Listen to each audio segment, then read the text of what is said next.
Let's take a look at the latest numbers for the Langdon Hills property market. I've got some of the key numbers behind me just to tell a bit of a story about where we are with the market here in Langdon Hills.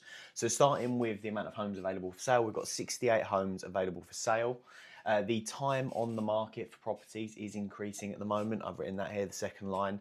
As I said, that time, the amount of time properties are spending on the market is increasing.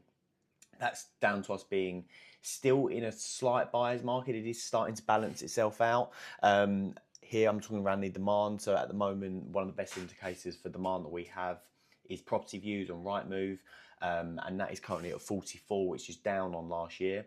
But interestingly, also, there's less properties available for sale. So we're in a buyer's market when there's more properties available for sale, but less demand, less buyers. And then it switches when there's less properties, more buyers, that becomes a seller's market. It's starting to balance itself out because while we've also got less demand, we've also got less properties for sale than last year. So it is starting to balance itself out. Now, we are still seeing more price reductions. So we had 3 price reductions just last week in Langdon Hills, and that is up on last year.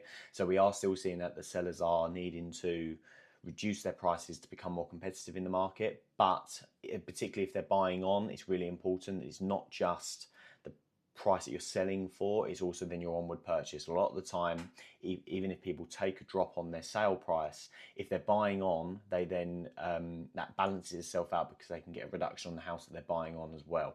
So that's an update on the latest numbers for the Langdon Hills property market. If you've got any questions on any of this, then feel free to send me a message and I'll be happy to help.